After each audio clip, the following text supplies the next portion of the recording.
AP రాజకీయాల్లో తంతె గారెల బుట్ల పడ్డట్టు పడ్డాయి. టీడీపీ కానీ, జనసేన కానీ, బీజేపీ కానీ. అసలు బీజేపీ అంటేనే దరికిరాని ఏపీ ప్రజలు ఇలా 8 అసెంబ్లీలు 3 పార్లమెంట్లు ఇచ్చినట్టయింది. దానికి కారణం చంద్రబాబు నాయుడు, అట్లాగే పవన్ కళ్యాణ్. అసలు తను 2 చోట్ల ఓడిపోయిన పవన్ కళ్యాణ్ ఈరోజు తను పోటీ చేసిన 21 స్థానాల్లో గెలిచినట్టు కనపడింది. బట్ ఏది ఏమైనా ప్రతిపక్షానికి ఒక 10-11 స్థానాలు ఇచ్చి మిగతాయన్నీ అధికార పక్షమే గెలుచుకున్న పరిస్థితి కనపడింది. దీంట్లో చూసినప్పుడు పెద్ద విజయకేతనంలాగా కనపడుతుంది. కానీ కళ్ళ ముందు మాత్రం పెద్ద గడ్డుకాలం కనపడుతుంది పాలన విషయాలలో.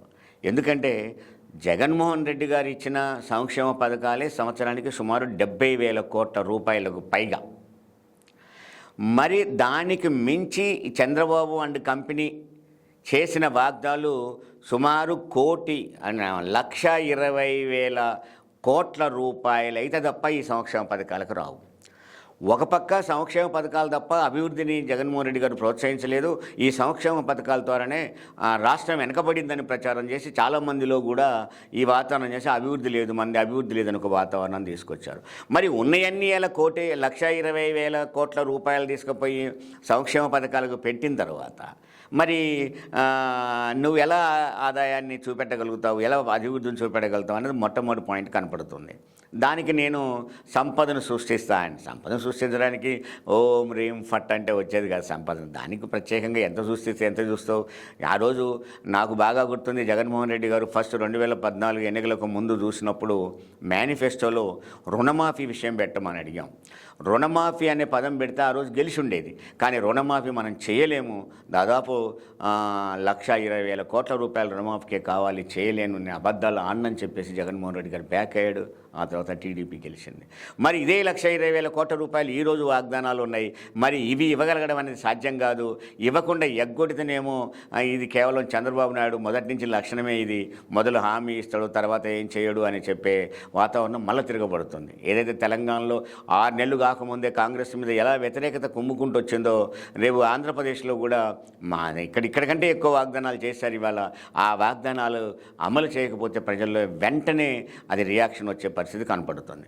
రెండోది ఏంటి, అక్కడ కీలకమైన సమస్య ఏంటంటే చంద్రబాబు జగన్మోహన్ రెడ్డి కంటే ముందు 5 ఏళ్ళు పరిపాలించాడు రాష్ట్రం ఏర్పడగానే. అప్పుడు ప్రత్యేక హోదా అనేది పెద్ద చర్చ నడిచింది. ప్రత్యేక హోదా నుంచి బీజేపీ నుంచి బయటికి రావడం, ప్రత్యేక హోదా కాడికి వచ్చేసరికి ప్రత్యేక ప్యాకేజ్ ఒప్పుకోవడం, తర్వాత బయటికి రావడం, రాజీనామాలు చేయడం, ఇవంతా నడిచిపోయింది. మరి అప్పుడు అన్ని స్థానాలు ఉండి కూడా ఎందుకు ప్రత్యేక హోదా తేలేకపోయాను అనేదానికి జవాబు ఒక రోజు చెప్పలేదు. అదే పవన్ కళ్యాణ్ తర్వాత జగన్మోహన్ రెడ్డి గారికి 22 సీట్లు వచ్చిన తర్వాత ఇన్ని సీట్లు గెలిచిన జగన్మోహన్ రెడ్డి గారు ప్రత్యేక హోదా ఎందుకు తేలేకపోతున్నాడు, ప్రత్యేక హోదా తేగల అవకాశం కూడా 2-3 సార్లు వచ్చింది, అయినా సరే దీన్ని ఉపయోగించుకోలేదు, బీజేపీని బెదిరించలేదు అని చెప్పేసి ఒకళ్ళిద్దరు జేడీ లక్షణాలు లాంటి వాళ్ళు కామెంట్ చేసిన పరిస్థితి కూడా కనపడుతుంది. వీటన్నిటికీ ఇప్పుడు జవాబు దొరుకుతుంది.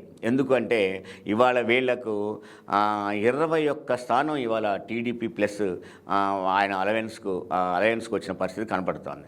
21 స్థానాలు నీకొచ్చి ఈరోజు ప్రత్యేక హోదా తెస్తవా తెవ్వా అనే ఈ ఏపీ ప్రజల యొక్క ఆకాంక్షకు జవాబు చెప్పాల్సిన అవసరం ఉంటుంది.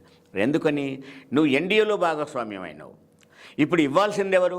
ఎన్డీఏ గవర్నమెంట్ ఇవ్వాలి. నువ్వే పార్ట్గా ఉన్న ఎన్డీఏ గవర్నమెంట్కు ఇవ్వకపోతే నువ్వే ఇవ్వని పరిస్థితి కనపడుతుంది. ఇప్పుడు నీకు ఇచ్చే చేతిలో ఇంతకుముందు తెచ్చే పని, ఇప్పుడు నీకు ఇచ్చే చేయి నీది అవుతుంది కాబట్టి ఖచ్చితంగా ఇవ్వాల్సిన అవసరం ఉంటుంది అన్నది ఒకటి. 2, జగన్మోహన్ రెడ్డి గారు ఒక మాట అన్నాడు, నాకు సరిపడా సీట్లు వచ్చినా సరే అక్కడ బీజేపీకి కూడా సరిపడా సీట్లు వచ్చినాయి కాబట్టి మన సీట్ల అవసరం వాళ్ళకి ఏర్పడతలేదు కాబట్టి వాళ్ళ మీద ఒత్తిడి ఏం తేలేకపోతున్నాం అనే దాన్ని జగన్మోహన్ రెడ్డి గారు అప్పుడు చెప్పాడు. కానీ ఆ అవకాశం నీకు లేదు ఇప్పుడు. ఎందుకంటే 240 స్థానాల్లోనే 272 తనకు కావాల్సిన సీట్లు రాకుండా 240తోనే బీజేపీ ఆగింది.